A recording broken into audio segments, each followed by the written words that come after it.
AFTV, I've got Sheroy with me. Listen, bro, we hit them for 6 today, and it really does feel good. What do you make of it, bro? You know what, if it's all right with you, I just want to begin by talking about a couple of charitable endeavours, if that's all right. Please do. Because I know there was a JustGiving page set up for West Ham saying that we underpaid for Declan Rice. I just want to propose 2 more, if that's okay. Anyone that has a bit of time that's sitting at their computer right now, I think the way that the West Ham fans embarked upon that sponsored silence after the first goal went in was incredible. So I really do think that's worthy of some charity. But the second was the race for life that a lot of them did at half-time to evacuate that stadium. Definitely worthy of some donation. It's on fire, man. I was actually going to be serious for a minute. I was thinking, where's he going with this? I love it. Keep going, man. Got to have some fun with the London derby. Bro. So anyone that does have time to set those links up, please feel free to circulate them, and I'm sure the channel will do what they can to publicise them. But sorry, what was your question? Big up, my bro. Listen, they deserve the mention, my friend. Listen, we put 6 past them, and there were some very good performances out there today. But let's be real. Let's take it right back. There was a lot of us a little bit deflated, a little bit scratching our heads, thinking, oh, no, there's nothing from the bench. We know what West Ham are like. If we can't knock on that door and it doesn't go through, we might need to change it up. Might not be able to change it up. No need for that, Sheroy, today. Why was that? We absolutely destroyed them, bro. I predicted a 1-0. I predicted a nervy 1-0 because I looked at the fact that West Ham conceded 3 in their last game, and I thought they're going to have to be defensively tight today. The opposite was true. And I looked at the 11 that we had. There wasn't much room for manoeuvre in terms of what we had on the bench because we couldn't really change the system insofar as if we went behind, could we change the tide of the game? But it didn't matter. And I know that the Arsenal team have really blitzing first half performances in them, but that was unlike anything that I've seen from an Arteta side in the first half, if I'm honest with you. And one thing that I have to praise is the tactical fluidity here, because we don't have any of the mainline inverting fullbacks available. What do we have then? Ben White steps in, looks like he's been playing there for years. He was incredible again today, wasn't he? Looks like he's been playing there for years. And I think ultimately, when we go in 4-0, there have been times when we were 1 or 2-0 up and we've sort of taken our foot off the gas and gone, listen, we've got the win. This team went out and looked, they wanted the jugular. You know, that was the definition for me of footballing asphyxiation. They couldn't breathe.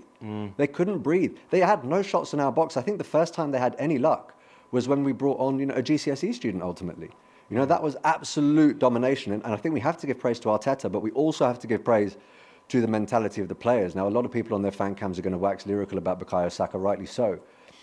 Post-match, he was asked about, his 100-goal contributions at the age of 22. It's obscene, right? His exact answer, I couldn't believe it when I heard it. His exact answer was, yeah, but I can't be happy with that because there was a lot that I missed today. I should have had more. Now, if that isn't the definition of elite mentality, we're 6-0 up and we come close to conceding a goal and you get 4 first-teamers rallying around a goalkeeper trying to make sure that we have that clean sheet, And I can't believe that I'm looking at West Ham away as a goal difference job today. A goal difference job that actually could have seen us usurp City and take second had we got one more. I mean, if there is one little cloud, my God, it's that we didn't get 7. Yeah, man. Look, you can see, I'm showing all of my teeth. You can see how happy I am then. Yeah, man, listen, you got a right to be, bro. Listen, let's talk about Declan Rice because I feel like he deserves a mention, not just for what he did on the pitch, but for what this actually meant to him. He got a very hostile reception, as some of us kind of expected, but that's kind of a way to silence him, bro.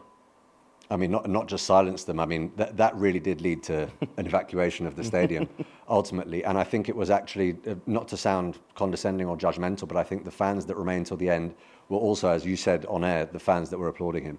And that was proper, because what that guy has done for that club is nothing short of transformative.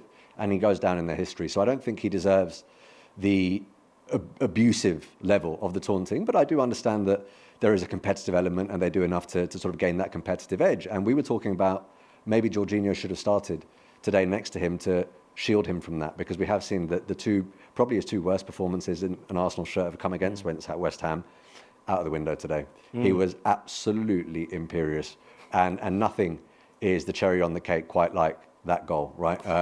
Almost written in the stars. It was fate. You have, I think, Odegaard and Trossard almost falling over it like the Chuckle Brothers. And you can't see that Declan Rice is in shot when you're watching it on TV, and out of nowhere, bang. Genuinely worthy of not just a man of the match performance today, but he is honestly worthy of a man of the match performance in pretty much 95% of the games that he plays for Arsenal, right? And the reason I didn't want to mention this is because I don't want to jinx it, but I do have to speak about it. The way in which he puts himself about and he puts his body on the line, but is still available and playing almost 90 minutes for the vast majority of games, that cannot go unnoticed, because we talk about other members of our midfield and the fact that they aren't quite there. So far, so good with him.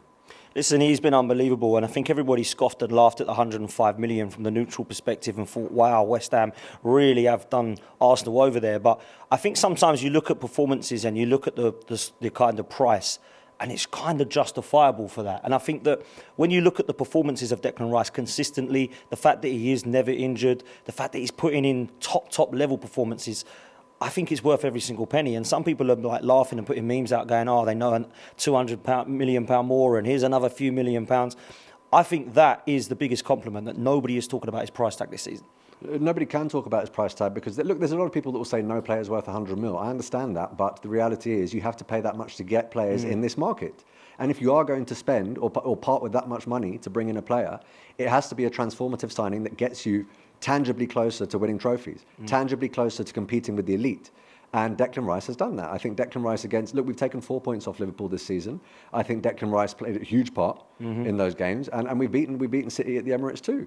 And Declan Rice has actually come up with man of the match performances and last minute winners and so forth. If you are going to spend that kind of money on a player, Declan Rice definitely is one of them. But I mean, you look at some of the players that we didn't pay a penny for that came from our academy.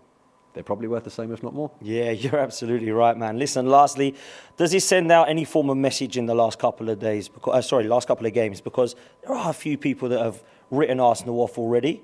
I think some of it's justifiable in some of the performances against the likes of West Ham at home and Fulham away.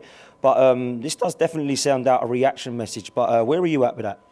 I think the message has to be, look, a lot of the criticism of Arsenal in this part of the season was, you guys can't withstand the pressure.